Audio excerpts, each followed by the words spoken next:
My fellow Habs fans, we have some good news today, let me tell you. The one thing all of us Habs fans dreamed about since the draft was the first line of Caufield, Suzuki, and Slafkovsky. And guess what? Today that dream comes true.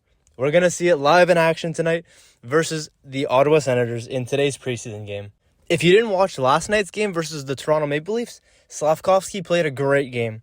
As we know, he was a little rusty throughout these past couple games, but last night he really showed what he could potentially do, and he was easily the best player for the Montreal Canadiens last night. He had about 3 or 4 shot attempts and created many plays. He did get robbed at some point, but it doesn't matter. He still set up a lot of plays, and he was all over the puck, all over the ice. It was just a great game for him, and it was very exciting to watch. The Habs only scored 1 goal last night, but good news is Slafkovsky got an assist on that goal. And Juraj was the one who scored it, so you know the crowd went crazy when that happened. Everything's exciting when Juraj finally gets on the board, and it's even better when Slafkovsky gets on the board. So yeah, we finally get to see those 3 big guys in action tonight. People are already nicknaming that trio Slafcaulzuki or something. I don't know, they got some crazy names going, but let me tell you, I'm very excited to watch tonight's game, and I can't wait to see what they bring tonight. Obviously, Suzuki has been out for a bit, but he's making his preseason debut tonight. It'll be the first time we see him on the ice as the Montreal Canadiens captain, so that'll be nice to see. Don't expect too much from him tonight. I'm sure they're gonna take it. He's gonna take it easy. You know, it's first game back. No point in pushing himself too hard, especially it's just preseason. But it's still very nice to be able to see that trio come together, and we're gonna see what they're able to do tonight. I think that if this trio does very well, the trio of Slafkovsky, Suzuki, and Caufield, if they do really well, I think it's going to be very hard for Kent Hughes and Marty St. Louis to put Slafkovsky down in the AHL. I think if he does well with this lineup, they're going to keep this line and they're going to run it to the ground until it doesn't work anymore.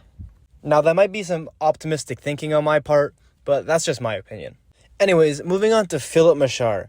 Both Filip Mesar and Matthias Norlinder were loaned to the Laval Rockets under NHL contract. This is really great for Filip Mesar. I really hope he makes the team because I honestly don't want to see him go down to the OHL. I think he's going to benefit way more playing in Laval. I think he's been one of our best prospects throughout the camp, throughout the prospect challenge, and I think he'd benefit way more from top minutes, or at least any minutes, in Laval rather than being sent down to the OHL for the season. So anyways, that's some great news for Filip Mesar. He's maybe got a chance at playing with Laval. Really hope he ends up doing that.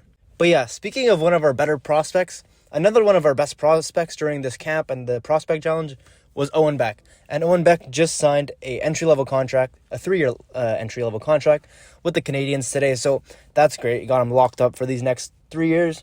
So that's just another W from Kent Hughes, you know. Those W's aren't very uncommon anymore from him. But yeah, anyways, the last thing I wanted to speak about was Kirby Dach.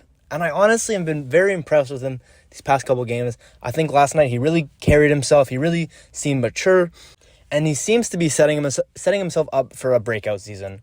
He may not have a breakout season, but I think between this season and next season, he's really going to shoot up his value and become a way better centerman and a way better NHL player. Obviously, the one thing people comment on the most is his face-off. It's really awful, but that could easily be fixed. He's still like a 21-year-old player. He's very young.